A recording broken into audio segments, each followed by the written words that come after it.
বিসমিল্লাহির রহমানির রহিম। আসসালামু আলাইকুম। আশা করি সবাই ভালো আছেন। আজকে আমরা যে ভুট্টা লাগাবো। এই জমিটাতে যে 15% জমি, এটাতে ভুট্টা লাগাবো। আর ওই জমিটাতে যে ধান লাগাবো। আর এই জমিটাতে কেন ভুট্টা লাগাইতেছি, কারণ আমি গরুর খামার, অবশ্য যে গরু যে লাগে, গরু লালন পালন যে করি, কারণ গরুতে যে ভুট্টা কিন্তু খাওয়াইতে হয়। আমাদের এদিকে ভুট্টা সবাই জমিতে পুরো জমিতে ভুট্টা লাগাবে।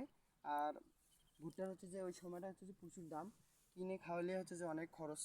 তো আমি নিয়ত করেছি যে এই জমিটাতে যত খরচ হোক এই জমিটাতে ভুট্টা লাগাবো। লাগার পর যে এটা কিছু বিক্রি করতে পারবো আর কিছু গরুকে খাওয়াইতে পারবো।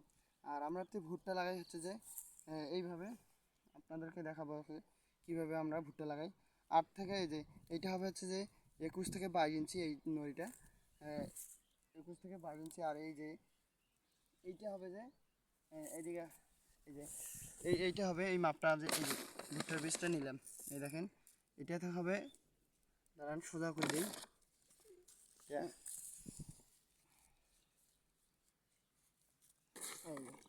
এটা আমরা ভুট্টা কাটতেছি যে সম্রাট।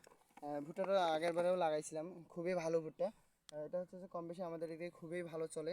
এই ভুট্টাটাও কিন্তু সবাই লাগাইতেছে এখন বর্তমান। এই ভুট্টাটা দেখেন আমরা কীভাবে লাগাইতেছি। বিসমিল্লাহির রহমানির রহিম। এই যে আমরা এইভাবে ভুট্টাটা লাগাই, খুবই সহজ পদ্ধতি।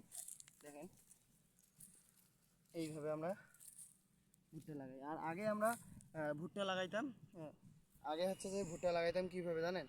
এরকম করে যে এই রশিটা এরকম করে করতাম, করার পর যে এরকম করে দাগ দিতাম। দাগ দেওয়ার পর যে নাঙ্গল টানতাম, তারপর যে ভুট্টার বীজ রোপণ করতাম।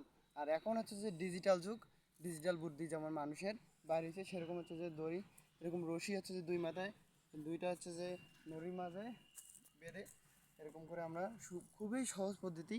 আর এরকম যে খুবই খুব শর্ট টাইমে জমি যে গাড়া যায়। আর দেখেন খুবই সুন্দরভাবে, কিন্তু খুবই তাড়াতাড়ি আমরা ভুট্টা লাগাইতে পারি। আর আপনাদের ওদিকে কীভাবে ভুট্টা লাগায় আমি জানি না, কিন্তু আমরা এইভাবেই ভুট্টা লাগাই। আপনারা জানেন যে কেমন এরকম করে লাগাইছি, সুন্দর হচ্ছে না?